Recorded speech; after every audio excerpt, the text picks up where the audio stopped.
ঘড়ির সময়টা তখন ঠিক 11:30 কি 12টা। আমি একটা ইভেন্ট শেষ করে এসেছি এবং এসে দেখছি, আমি এতটাই খুশি ছিলাম দেখে যে আমার বর লাউ চিংড়ি বানিয়েছে। অ্যাকচুয়ালি আগের দিনও চিংড়ি মাছ এনেছিল, অনেকগুলো মাছই এনেছিল। আমি সেরকম মাছ ভালোবাসি না, তো চিংড়ি মাছ এনেছিল। আর আমরা হাটে গেছিলাম, মধ্যমগ্রামের হাটে। তো হাটে গিয়ে আমি লাউ নিয়েছিলাম। তো নেওয়ার পরে ও বললো লাউ দিয়ে মুগ ডাল বানাবো। তো আমি বললাম মুগ ডাল বানিও, কিন্তু তার সাথে একটু লাউ চিংড়িও বানিয়ে রেখো যদি পারো। একদমই নতুন একজন কুক হিসাবে ও কিছুই সেভাবে রান্না পারতো না।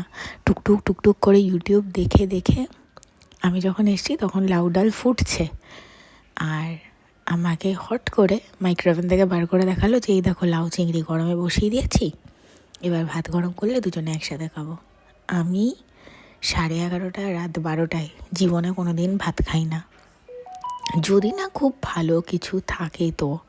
আর এটা ছিল খুবই স্পেশাল, কারণ অপু নিজেও বসেছিল সারাদিন ভাত না খেয়ে আমার জন্য। কি ও জানে আমি এলে লাউ চিংড়ি দিয়ে ভাত খাবো, তো ও আমার সাথে ভাত খাবে। মানে আমি জানি না এই আনন্দটা বোঝানোর মতো আমার কাছে ভাষা নেই, বাট আমি সেদিন এত খুশি হয়েছিলাম, এত খুশি। সবাই দেখতেই পাচ্ছ চারধারে আমি এসেই জাস্ট কোনো মতে মেকআপ তুলে খেতে বসে গেছি। আমি এত এক্সাইটেড